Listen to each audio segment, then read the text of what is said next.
Madam Speaker, I want you to pay attention to me in particular here.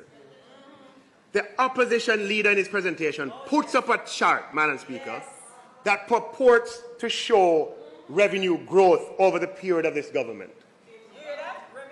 This is the chart he puts up. And I have, Madam Speaker, I don't know any other way to say it other than I have not seen a more deceptive chart in this House than this. Madam Speaker, he shows 2015-16. He does not show 2016-17. He does not show 2017-18. He does not show 2018-19. Nor 2019-20. And he certainly does not show 2020-21.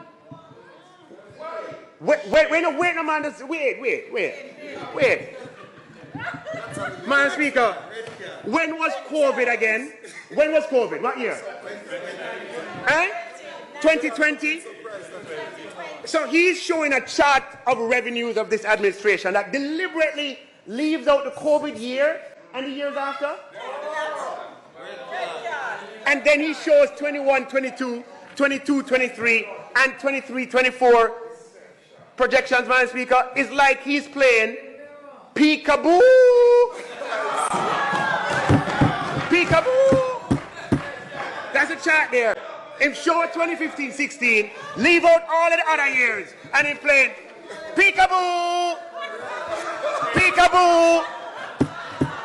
Peekaboo. You don't look surprised, man. The first question, Madam Speaker, is why would he do this? Why would he do it? Why would he hide the period 2016-17 to 2020-21? Why would he do that? Why would he do that? Red card, Madam Speaker, for him. Red card.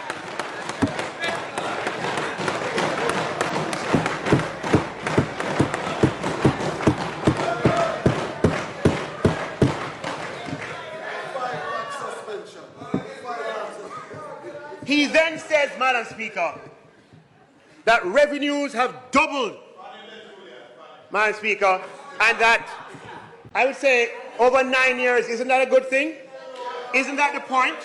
That revenues going up in an environment of no new taxes?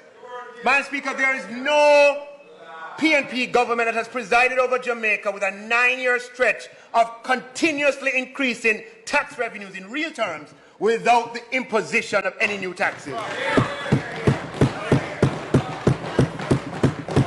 They're simply confused, and their confusion present charts that skip over years and are therefore deceptive, Madam Speaker.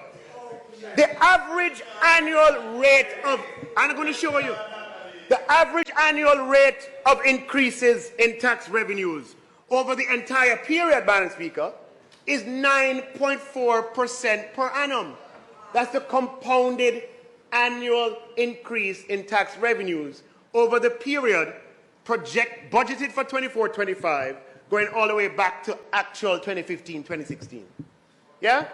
What happened, Madam Speaker, and what the opposition leader, in my view, I think is deceptively excludes, it's disingenuous. He excludes the COVID contraction in revenues, Madam Speaker, and in the revenues declined by 13% or $73 billion, and the recovery, Madam Speaker, the recovery from that low, no, go back to the chart, please. The recovery from that low, Madam Speaker, has been accelerated as compared to the trend. So when you look at the revenue growth the year after COVID versus the COVID year, it went up by 22%. Yeah. But in that year, when you compare it to the year before COVID, it was just 6%. But he shows the 22%, doesn't show the decline, and makes a meal of it, thinking that nobody is going to find him out. Red card, Madam Speaker. Red card. And given that the leader of the opposition business, his full-throttled endorsement of the Deputy Speaker's elevation, the opposition's leader's statement last week, Madam Speaker, publicly undermines and emasculates the member and sends an unmistakable message that we cannot trust what any of them over there says.